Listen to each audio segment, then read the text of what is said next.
Hello guys, this is gonna be my first vlog on YouTube in which I will tell how to obtain US visa. तो guys मैं इसमें सारे step बताऊंगा कि कैसे हम US वीज़ा ऑब्टेन कर सकते हैं। इसमें 4 से 5 स्टेप रहेंगे, तो ये वीडियो एंड तक सुनना और ध्यान से सुनना और मेक श्योर करना कि आप कोई भी चीज़ मिस ना करो। तो बिना टाइम वेस्ट करते हुए मैं स्टेप्स शुरू करता हूँ। पहले फर्स्ट फर्स्ट ऑफ ऑल हमारा ये होना चाहिए, हमें 4 से 5 यूनिवर्सिटी सिलेक्ट कर लेनी चाहिए।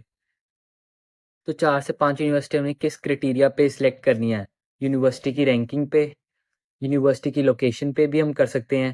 लोकेशन इन द सेंस कि कई-कई लोकेशंस ऐसी होती है जिधर बहुत ठंड होती है, तो हर स्टूडेंट उधर अकोमोडेट नहीं हो पाता। तो जैसे कि मिशिगन ले लो, उधर कितनी ठंड होती है, तो इंडियन स्टूडेंट के लिए डिफ़िकल्ट हो जाता है थोड़ा-सा। दूसरा हम ले सकते हैं, एक तो रैंकिंग होगी, एक मैंने ये बता दिया, और तीसरा हमें एलुमनाई देखने चाहिए यूनिवर्सिटी के, हमें हर एक चीज़ देखनी चाहिए। और फिर हमें कौन-कौन से डॉक्यूमेंट्स चाहिए वो यूनिवर्सिटी में अप्लाई करने के लिए। उसमें हमें चाहिए होगी 10th की मार्कशीट, 12th की मार्कशीट। और यूएस का मैं आपको एक और बात बताऊँ, यूएस का जो क्राइटेरिया ना वो और कंट्रीज़ से थोड़ा अलग है।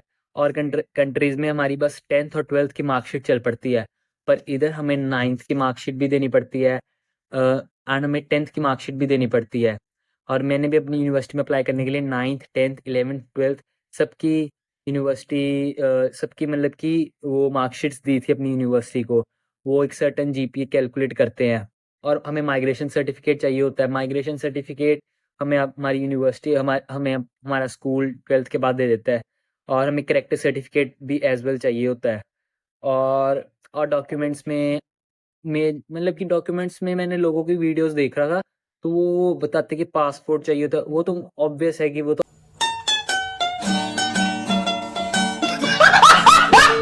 आपको भी पता है कि पासपोर्ट और सारा स्टफ़ तो चाहिए ही होगा। तो मैं बस आपको वो बता रहा हूँ कि जो एकेडमिक्स के लिए चाहिए होते हैं, जो मेन होते हैं। तो एक हमें फाइनेंशियल्स चाहिए होते हैं। फाइनेंशियल्स यूएस में ऐसा होता है कि हमें लिक्विड मनी चाहिए होती है। तो मतलब कि अपनी सारा लिक्विड मनी शो करनी होती है यूनिवर्सिटी को कि हम वो यूनिवर्सिटी से अपनी वो पैसों से अपनी ट्यूशन फ़ीस, अपने लिविंग एक्सपेंसेस 12 मंथ्स के लिए कवर कर पाएँगे। तो हमें वो लिक्विड मनी शो करनी पड़ती है।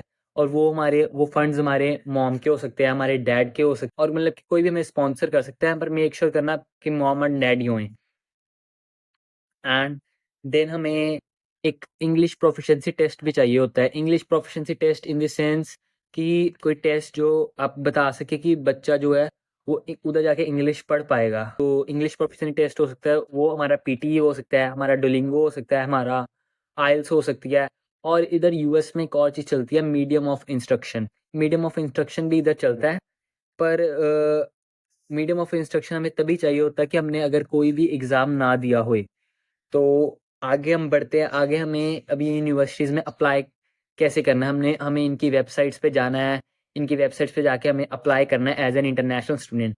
इनकी एक certain amount of application fees होती है, $50 से लेके $100 तक, किसी की 150 भी हो सकती है। ये हर यूनिवर्सिटी का अपना क्राइटेरिया होता है।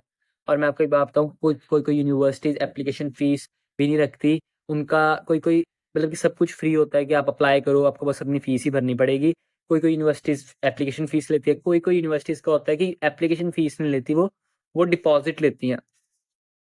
डिपॉज़िट इन द सेंस कोई $1000 लेगी डिपॉज़िट, कोई 3000 वाली भी मैंने यूनिवर्सिटीज़ देखी हैं, कोई $500 लेंगी। वो डिपॉज़िट होता है, वो होता है कि हमें जो I-20 के लिए, I-20 हमें मतलब कि I-20 होती है कि जो हमें यूनिवर्सिटी देती है एक सर्टिफ़ाइड डॉक्यूमेंट, लाइक हमारी सीट यूनिवर्सिटी में कन्फर्म्ड है। तो वो I-20 के लिए हमें वो डिपॉज़िट भरना पड़ता है। तो वो डिपॉज़िट जब हम इधर आते हैं, हम अपनी फ़ीस भरते हैं, तो वो डिपॉज़िट हमें हमारी फ़ीस में डिडक्ट होके मिल जाता है। तो मतलब कि वो डिपॉज़िट हमारा ही होता है, पर हमें इधर से डिपॉज़िट एक भरना पड़ता है। उसके बाद हमें एक डीएस 160 फॉर्म भरना होता है, और वो फॉर्म पे ध्यान रखना कि आप वो फॉर्म बहुत ध्यान से भरो, पूरे अपने होश में भरना वो फॉर्म बहुत ज़रूरी होता है। और थर्ड हमें होता है कि वीज़ा एप्लीकेशन फ़ीस हमने भरनी होती है। मेरे टाइम पे वीज़ा एप्लीकेशन फ़ीस $185 थी। तो मेरे को नहीं पता अब वो चेंज हुई कि ना हुई हुए, पर मेक श्योर कर लेना, एक बार देख लेना। उसके बाद हमें सर्विस फ़ी भरनी है। सर्विस फ़ी $350 थी मेरे टाइम पे। तो वो भी आप चेक कर लेना। Then you have to finally the last step है कि हमें फाइनली एक अपॉइंटमेंट स्केड्यूल करनी है अपने बायोमेट्रिक के लिए और इंटरव्यू के लिए। एंड मेक श्योर करना this is the toughest part of the interview. सबसे ज़्यादा टाइम ये ही लेता है कि हमें अपनी इंटरव्यू मतलब कि बुक करनी है, हमें डेट्स मिल जाए। मैं खुद जब मैंने अपनी इंटरव्यू बुक करनी थी, मैं रात-रात तक उठा रहता था कि किसी तरीके मेरे को डेट्स मिल जाएँ। जब वो डेट शो हो रही होती थी अगले साल की, पर वो ऐसे शो होती हैं, कुछ ना कुछ स्लॉट्स ज़रूर ओपन होते हैं। आपने मेक श्योर करना है कि हर टाइम कि आप वो स्लॉट्स पे नज़र रखो और आ, आप मतलब कि जैसे वो स्लॉट्स खुले आप साथ ही वो बुक कर लो। मेरे टाइम पे मैंने रात के 3 बजे वो स्लॉट बुक किया था और उस टाइम पे काफ़ी स्लॉट्स खुले थे।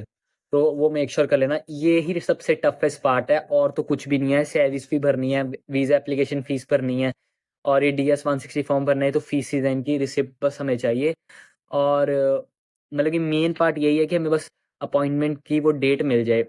और मैंने बहुत से बच्चे देखे हैं, वो पहले अपनी बायोमेट्रिक की डेट जैसे 13th को रख लेते हैं और इंटरव्यू की डेट 14 को। जैसे बायोमेट्रिक की डेट रखी उन्होंने मुंबई में 13th को और 14th को उन्होंने इंटरव्यू की डेट रख ली कोलकाता में।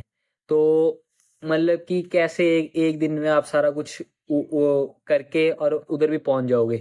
तो आपने मेक श्योर करना जो आपको इंटरव्यू की डेट है वो, जैसे कि अगर आप 13th को रख रहे हो तो आपने जो 13th को आप बायोमेट्रिक की डेट रख रहे हो तो आपने इंटरव्यू की डेट कम से कम भी 2 से 3 दिन या 4 से 5 दिन के बाद रखनी है। और कोशिश करना अगर आपको सेम लोकेशन पे मिल जाए तो वो तो दी बेस्ट है। अगर आपको ऐसे एक बायोमेट्रिक की डेट अलग मिल रही है, इंटरव्यू की डेट अलग मिल रही है, मतलब कि लोकेशंस अलग अलग मिल रही हैं दोनों डेट्स में, तो आपने मेक श्योर करना कि आपके वो बीच में काफ़ी दिन हुए हैं, मतलब कि 2 से 3 दिन हुए हैं जिसमें आप आराम से ट्रैवल कर लो, आराम से रेस्ट कर लो और अपने इंटरव्यू के टाइम आप फ्रेश जाओ।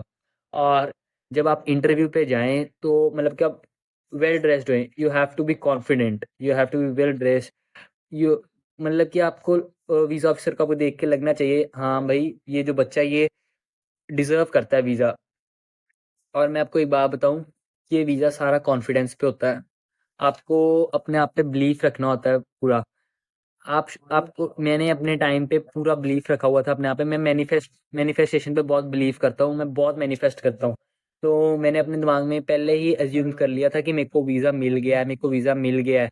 तो अपने आप को मतलब कि मैं अपने आप में ऐसे सोचता होता था कि I am in US, I am studying in US. ये मैनिफेस्टेशन के क्राइटेरिया है।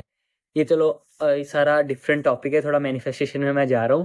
पर you guys should also do manifestation. It's a very powerful technique to obtain anything because a thing happen only twice, one in our brain and one in reality. If you think, you are halfway there. So always believe in yourself. चलो अब मैं आपको बताता हूँ कि मेरे को क्या क्या क्वेश्चन पूछे इंटरव्यू में। मेरे को पहले उन्होंने पूछा व्हाई दिस यूनिवर्सिटी, तो उसमें मैंने बता दिया कि अपनी यूनिवर्सिटी की रैंकिंग्स और जो भी मैंने प्रिपेयर किया था, एलुमनाइज, कैसे यूनिवर्सिटी डिफरेंट है अदर यूनिवर्सिटीज से। और फिर how this course related to your previous study. तो जैसे मेरा इंजीनियरिंग था तो मैंने उनको बताया कि मैंने +1 +2 पास की है with physics, chemistry and mathematics जैसे सब्जेक्ट्स के साथ। और आप अपने हिसाब से बता सकते हो जौन-जौन से आपको नॉलेज है। फिर मैंने अपने करियर उन्होंने मेरे से मेरे करियर प्लान्स पूछे और लास्ट क्वेश्चन उन्होंने पूछा who is sponsoring your studies. बस उसके बाद उन्होंने मेरे को वीज़ा दे दिया। ये सारे 4-5 क्वेश्चन होते हैं जो वो मोस्टली पूछते हैं। एक ये भी पूछ लेते हैं कभी-कभी why US? Why only US? Why US over other countries? Why not India? यही मेन 4-5 क्वेश्चन होते हैं।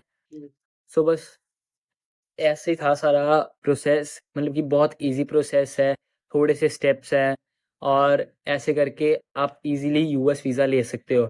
कभी भी डीमोटिवेट ना हो कि अगर आपका एक रिफ्यूज़ल आ गया, आप दोबारा ट्राई दो, अगेन ट्राई दो। मैंने वो स्टूडेंट्स भी देखे हैं जिनका 3 से 4 बार ही रिफ्यूज़ल आया है और फिर भी वो यूएस वीज़ा ऑब्टेन कर लिया उन्होंने बाद में। Always believe in yourself. तो मतलब कि कुछ है तो नहीं। अब वीज़ा वीज़ा के टाइम आपने एक वेल ड्रेस्ड होना और आपके पास आपके सारे डॉक्यूमेंट्स होने चाहिए। अब डॉक्यूमेंट्स आपको वो हम अनदर वीडियो बनाएँगे कि कौन-कौन से सारे डॉक्यूमेंट्स आपके साथ आपके पास होने चाहिए जब आप वीज़ा इंटरव्यू पे जाएँ। मेन तो मतलब कि और तो सारी रिसिप्ट्स वगैरह ही हैं जो आपने फीसेस भरी हैं, सर्विस फ़ी भरी है, वीज़ा एप्लीकेशन फ़ीस भरी है, DS 160 फॉर्म भरा है, इन सब के आपके पास पेजेस होने चाहिए और आपके फाइनेंशियल्स की आपके पास कॉपी होनी चाहिए और यही सब है। तो वो हम सारा आपको एक अनदर व्लॉग में बताएँगे कि क्या-क्या चाहिए। तो टिल देन के लिए यही है सब कुछ। So guys, thank you for watching my vlog, hope you guys like it. So अब आगे भी ऐसे व्लॉग्स आते रहेंगे, तो डू सब्सक्राइब द चैनल।